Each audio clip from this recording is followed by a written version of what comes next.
This Torah class is brought to you by TorahAnytime.com. Okay, good morning everyone. Shalom Aleichem.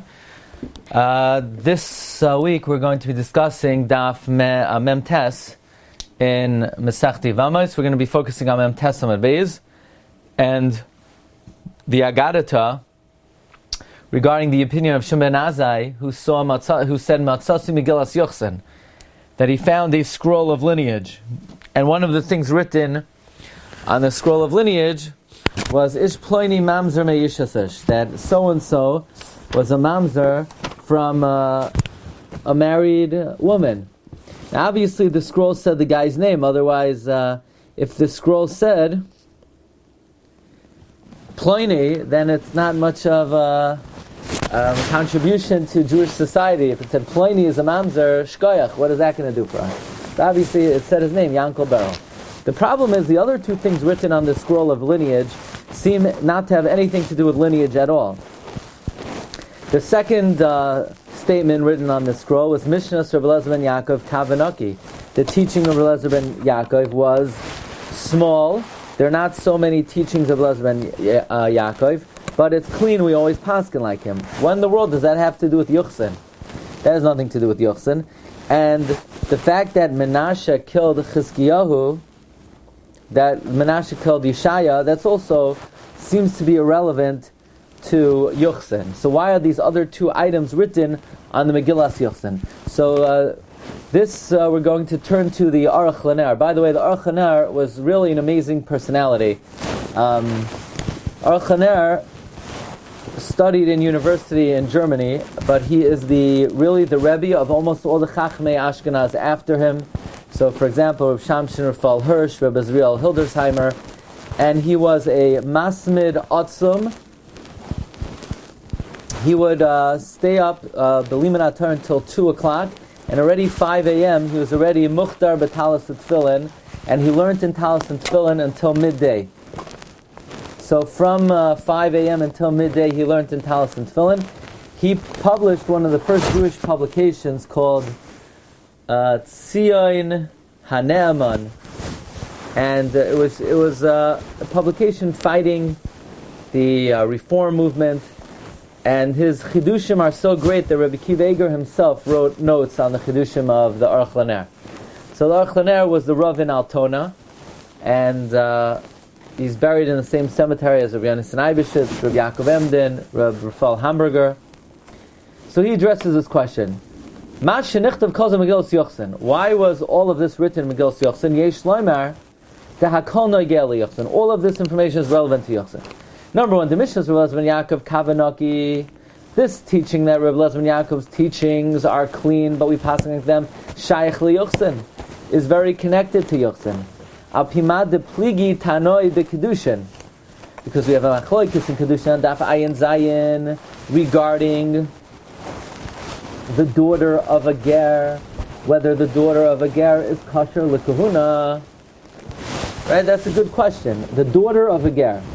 Can a daughter of a ger marry into kahuna? V'amrinan, we say miyam shechar beis hamikdash nogla kayan so ba'atzmam k'velos ben Yaakov. That from the day the temple was destroyed, Kaihanim are extra careful with themselves, like the opinion of Eliezer ben Yaakov. Ulohidiyah zois, and in order to notify this, leval lechol leval tishkach, so it's not forgotten. In other words, there's a machlokes. Could a kohen marry the daughter of a ger? Rabbi Eliezer ben Yaakov says better not to. So in order to publicize the sheet of Eliezer ben Yaakov, they wrote in the Megillas Yuchsin, Mishnah of Eliezer ben Yaakov, Kavanaki, not to move away from the psak of Eliezer ben Yaakov for a kohen not to marry the daughter of a ger. That's why that information was written on the Megillas Yuchsin, so for the kohanim to keep the purity of their lineage. Furthermore, that Menashe killed Yeshaya. This is also relevant to Yuchsin. Why?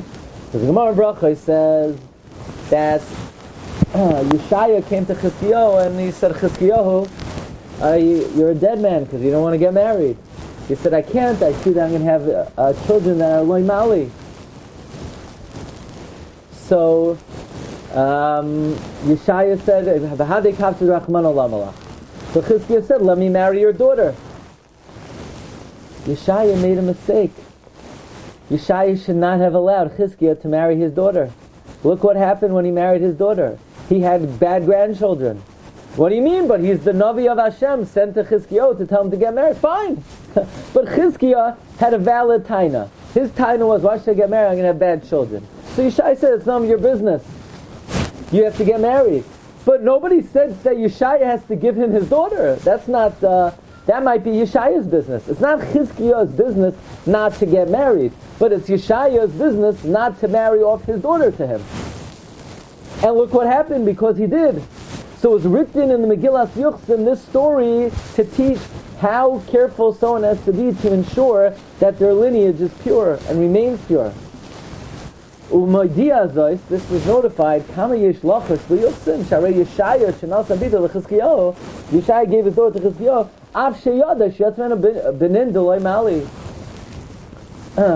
even though he knew he was going to have children who were not good. And you know what Yeshaya's punishment was?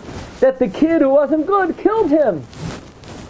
What a dichotomy. You could be the Navi of Hashem, you could be sent on a mission to tell someone, get married, and when that person says, I don't want to because I'm not going to have good descendants, you can tell them that's none of your business. But then when he says, okay, big talker, so I'm going to marry your daughter, you say, thanks but no thanks. You know, like the story of Rav, somebody came to Rav and he said, the father's a guy. Am I kosher? Rav said, you're kosher. He said, can I marry your daughter? He said, not a chance. So the guy didn't let up, so Rav had to kill him. You know, so just because something is mutter or something's okay doesn't mean you have to partake of it. Nenash, he was punished, and Nerag Ayidei Oisai Ben. He was killed through that kid. The Aruch HaNer continues, Deloy Mali. So that's why it's written in the Megillas Yuchsin. Gam Yesh Loimar, you could also say another reason it's written there, that was the main reason why Menashe got angry at Yeshaya. Why did Menashe get angry at Yeshaya? Al Sha'amar, because Yeshaya said to Chizkiah, I'll add on to your life, as if Chizkiah was not really worthy to have children, because he was going to have Benin Doloi Mali, as if Chizkiah was not worthy to have descendants. And what Menashe wanted to do was prove that you can add on to someone's life from the fact that Moshe Rabbeinu said, "Es mispar yamecha amale," but not more than that. Okay, I think the first answer is clearer, that the reason why it's written in the Megillas Yuchsin is to show what happened to Yeshaya for giving Chizkiah his daughter when he knew that Inshi Dolei Mali would come out and ended up coming back to haunt him. Okay, next offering of the Aruch HaNer.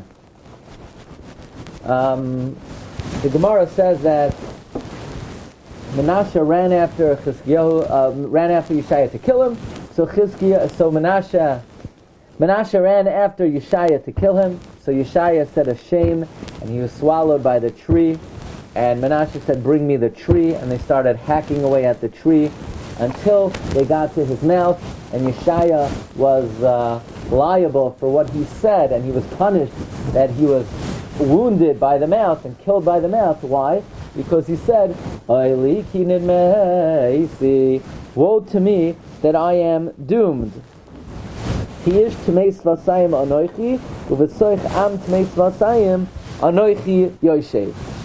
Woe to me that I am doomed. So the Ritva asks, wait a second. If you look in the story in Navi, by the way, there's something called Nevi'im, right? Those are the prophets that God spoke to, and then they recorded their prophecies in books called the Sifrei Nevi'im, 24 books of Tanakh. Very good Sfarim. And in Sefer Yeshaya, because Yeshaya said, Uvetoich am tmeis v'asayim, Anoich Yoshev, the pasuk says that a malach came, Uviyadoi ritzpa, and in his hand was a hot coal. And Chazal Darshan in Sanhedrin, I believe, Ritzoitz pesha amar delatarin abanai. Burn the mouth who spoke Lashon Hara about my children. And then the pasuk says, V'sar avaynecha v'chatascha tekupah. Your sin will depart and your infraction will be atoned. So So the Ritva asks, that implies that Yeshaya was forgiven for what he said by being inflicted by the coal. So why did he then have to die by Menashe hacking away at his mouth? He already got kapar for that. That is the question of the Ritva. Before we see the Archaner, I want to show you the Chafetz Chaim himself asked this question in the Shmiras Halashon. The Chafetz Chaim could be found in the Shar HaTvuna, Perek Zayin. Shar HaTvuna, Perek Zayin. The Chafetz Chaim raises this question, and the Chafetz Chaim says, Ayin Beritva, let me scroll down, Sheheksha, D'Hakfar Nimchaloi, K'may Shomer HaMalach, V'Savanecha, T'Asvat HaChupar. So the Ritva himself answers, V'Tiritz D'Loi Nimcha, Rat B'Masha Diber Zel L'Fnei HaKadosh Baruch Hu. That Yeshaya was only forgiven in the fact that he spoke this before God, but then he repeated it before Klal Yisrael, so he had to be punished again. That's the Ritva's taras. Says the Holy Chafetz Chaim, Elanias Daiti Ner Eloimar, according to my humble opinion, it would seem to say as follows. The fact that Yeshaya then repeated what he said to the rest of the Jewish people, he did not sin with that. Shabazeh Yoira Lahem, because the fact that Yeshaya repeated this before the Jewish people, it showed them Kama Godla Ahavasam Be'inei Adon HaKol Yisrach, how great their love is before HaKadosh Baruch Hu, that Hashem punishes even the Nevi'im who speak badly about Klal Yisrael. Rak shebe'emes amar HaKadosh Baruch Hu lamalach, really what God said to the angel was, Ritzoitz peh, smash that mouth, which the Malach didn't do yet. That was the ultimate punishment that Yeshaya got when Menashe hacked away. Hashem told the Malach, Ritzoitz peh, don't just touch it. So when the Malach touched Yeshaya's mouth, that wasn't the kapara. When the angel touched Yeshaya's mouth, that wasn't a complete atonement. This just suspended it until the end. Like it says, like Chazal say, Yisurin hinge the sin, and Misa nimareket. And here's the proof. The proof is in the pudding. Because the Malach says, after he touched his lips with the coal, Hine naga v'sar avoynecha v'chatascha techupar lashon osid. The Malach didn't say you were atoned. He said you will be atoned. Like it says, v'sara kinas Ephraim. That's a prophecy about the future. U'kamoichen techupar hu lashon osid. The word techupar implies in the future. Lahoyrois to show she'adayin lo niskaper lo legamri. That shows that he was not completely atoned. But now, by the Ritzpah touching him, the kapara began, and in the end it will be completely removed. And the Malach sort of did not reveal what HaKadosh Baruch Hu meant, so the Malach touched him, but ultimately Yeshaya did not incur what Hashem said, Ritzpah, Ritzoitz peh, until ultimately Menashe hacked away. Or the Chafetz Chaim says another possible answer of V'sar avoynecha is the only thing that's happening now is the great accuser that was created from your sin will be silenced through this punishment. However, the actual sin will not be atoned until the end. But the Chafetz Chaim says he likes his first answer better. Namely, the first answer of the Chafetz Chaim is Hashem said Ritzoitz peh, but that wasn't fulfilled. The Malach just touched the lips. That was not fulfilled until the end, and that's why it says Techupar Lashon Ased. In my opinion, the Aruch has a very beautiful answer to this question, similar to the Chafetz Chaim, but I think this is extremely sound. He says, Lanias daiti, to answer the Ritva's kasha of didn't Yeshaya already get punishment when he was hit with the coal, he says, Yeshloim al-pimada amrinam b'yuma.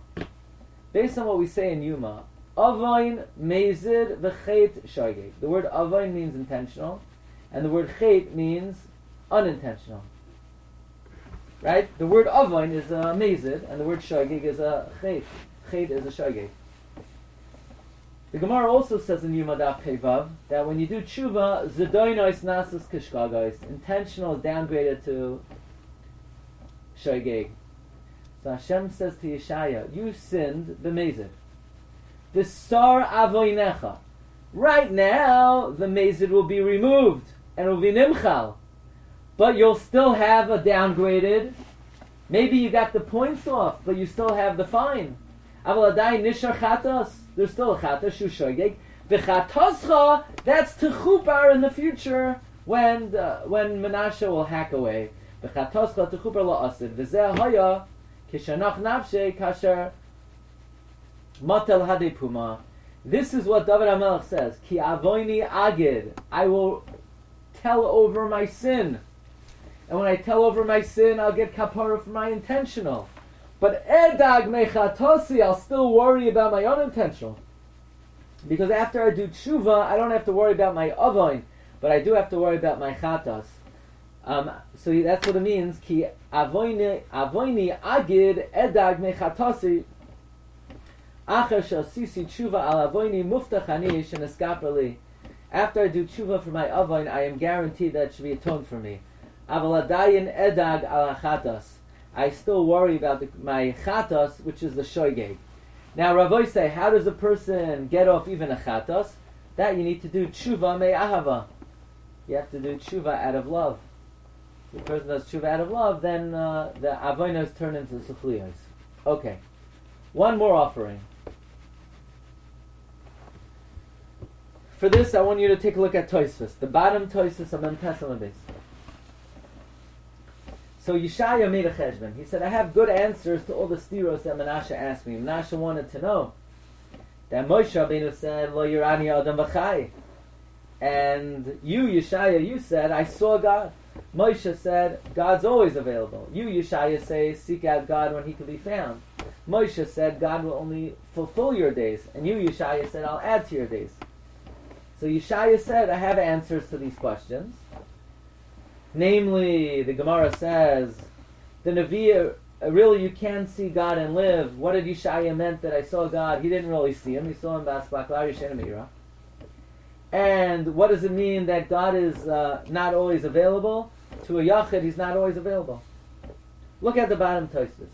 So Yeshaya said, I'm not going to tell Menashe my answers, because then he's going to be amazed. Says Tosfos, what's the answer Yeshaya could have said? Perish Rabbeinu Chananel. Sharatza l'hashiva, Yeshaya could have said, what do you mean you can't see God? The Chumash itself says you could see God. They saw God. So what do you want from my life, Menashe? I said I saw God, and you want to know that's a stira to Moshe who said, Lo yirani adam achai? But the Torah itself says you could see God. Vayachsu es alekim, vayiru es alekei Yisrael. So that's the answer that Yeshaya could have said. The obvious kasha on Tosfos is, that's the answer that Yeshaya could have said. The Gemara gives the answer Yeshaya could have said. That what he says is not a stira to Moshe because he didn't really see God, because it was aspaklaria, she'ena me'ira. Why is Rabbeinu Chananel making up a new answer Yeshaya could have given that's not mentioned in the Gemara? The Gemara says the answer he could have given is aspaklaria, she'ena me'ira. So,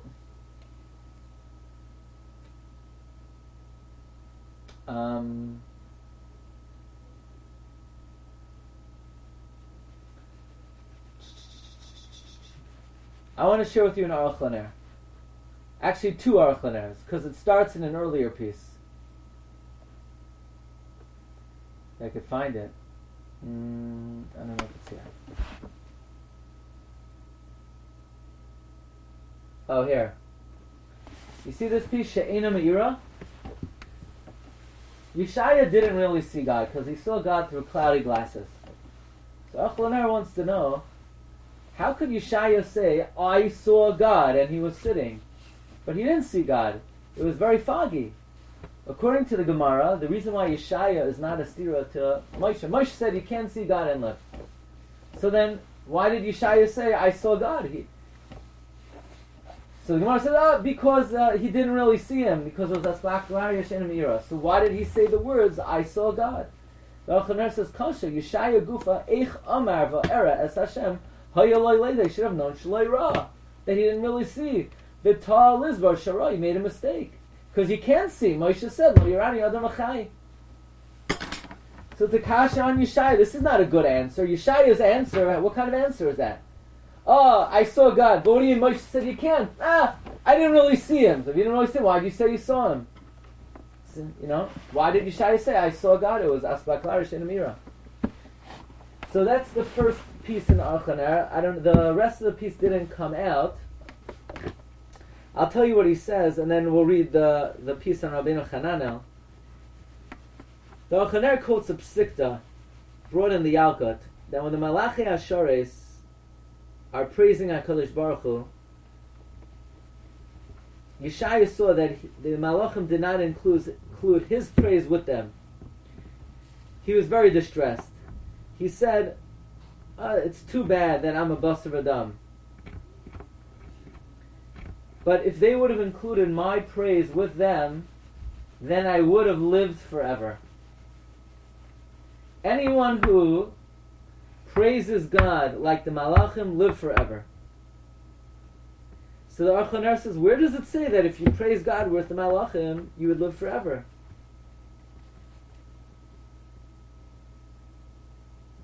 So he quotes the Tikkunei Zayar.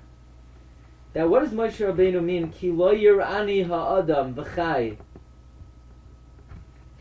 The Zayar says lo yirani ha'adam v'chai doesn't mean you can't see God and live, that if you see God you will die. It means ki lo yirani ha'adam. Man cannot see God. You know why? Because if they would, v'chai, they would have to live forever. It's a totally different shot. Lo yirani adam v'chai, according to the Zohar, doesn't mean no living person could see God. Lo yirani adam means no one could see God, otherwise v'chai, they would live forever. That's what Yeshaya means. It's a shame that I'm a Basar Adam and I couldn't join the Malachim in seeing God. Because if I would have seen God, I would have to live forever. So now, these two questions sort of answer each other, and this would explain Rabbeinu Hananel. Take a look at this Aruch Lener. Aruch Lener says, Perish Rabbeinu Hananel, that Yeshaya could have answered, what do you mean you can't see God? The Pasuk says, Vayechzu Vayiru Esalekei Yisrael. Says the Aruch Lener, who forced Rabbeinu Hananel to say the answer Yeshaya could have given is, you could see God. It says, Vayiru Esalekei Yisrael. Why didn't Rabbeinu Hananel just say, V'pshitos, that the answer Yeshaya could have given is what the Gemara says, Habas Baklari HaMe'ira, Habas Baklari She'ena Me'ira. Because regarding the other questions that Menashe had, the answer Yeshaya could have given was the answer the Gemara says. So why, when it comes to the question of Lo Yirani Adam Achai, isn't the answer what the Gemara says? So the Aruch Lener says, "V'nira li al pi ma shekasavti." It would seem to me, based on what I wrote, the akati kasha. You could still ask the following question: even after the Gemara's answer that Yeshaya saw God b'asbakar shem me'ira, eich omar v'eras Hashem. How could Yeshaya say, "I saw God"? Da'hoya loy lohichiach. He should have proved the loy ra shapir, that you can't really see God. How could Yeshaya utter the words, he saw God, when he knows Moshe Rabbeinu says he can't see God? And the answer is, Yeshaya knew that the meaning of the pasuk of Lo Yirani Adam V'chai doesn't mean you can't see God. Because there's a pasuk that says they saw God. The Adarabah, Hayomedai B'imcha, the Al-Kochach Eina Pirish K'pshutai. Obviously, Lo Yirani Adam V'chai does not mean you can't see God and live, because the Haksiva, Yerushalayim Yisrael, the pasuk says they saw God. So since there's a pasuk that Klal Yisrael saw God, obviously Lo Yirani Adam V'chai doesn't mean you can't see God. Must be Lo Yirani Adam V'chai means you can't see God because otherwise you would live forever. V'chein das Rabbeinu Hananel asi shaper. Now we understand why Rabbeinu Hananel says that the answer Yeshaya could have given is not asbaklar yesheina me'ira, because still, how could he say he saw God? It must be that from the fact that other psukim in the Chumash say you could see God, there's another pshat in the pasuk, Lo Yirani Adam V'chai. The Hutzrach Leperusha, the Bishlama, the other two questions he could have given like the Gemara's answer. But this question of Ve'eras Hashem Lo, he can't answer like the Gemara. Because then it comes out that Yeshaya didn't see God. How could he say he saw God? So the Gemara says, Rabbeinu Hananel says, what Yeshaya could have said is he could have said Al Karchach Well, Yerani Adam Achai is not Kipshuta because it says Vayiros Elokei Yisrael.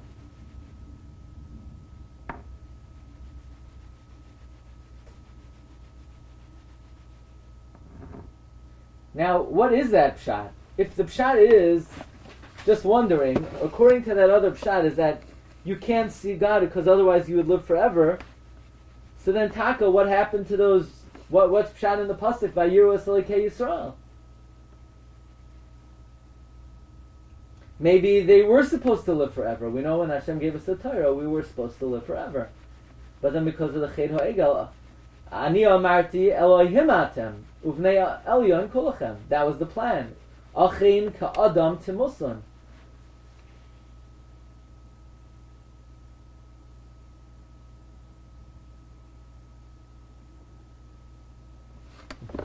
And then I'm going to give you homework. Okay, I want an answer to this.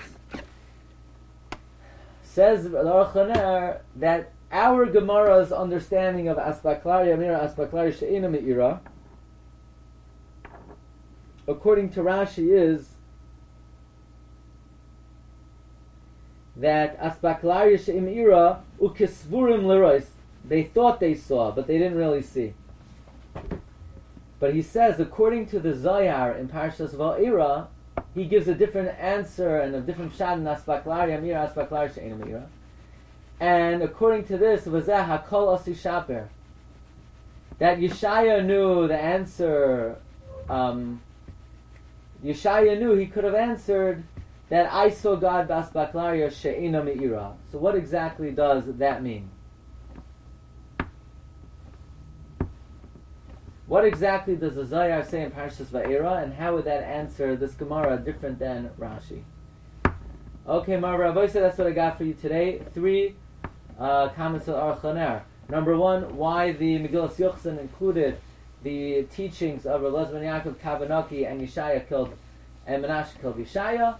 Number 2, the answer to the Ritva's Kasha, that why was Menashe punished with the saw when the Malach already got him with the coals. And number 3, why Rabbeinu Chananel says a different shad in what Yeshaya could have said to Menashe, different than the Gemara says. Okay, Rabbi Say, stay tuned next week. Daf Nun, Perek Rav and Gamliel. Tonight at 9 p.m. we'll cover the yard site commemoration of Rav Meir. We have a new Rav Meir Shiur, brand new material, as well as a we're unleashing a new nigun. My friend Moshe Morgenstern is composed a new nigun for a piyut of the Baba Sali. So everyone is cordially invited. You could come live 9 p.m. or it will be streamed as well. And that's Shem. Hope to see everybody later, tomorrow, whenever you're available. Okay, have a great day, everyone. Kol tov. Bye-bye. You've just experienced another Torah class brought to you by TorahAnytime.com.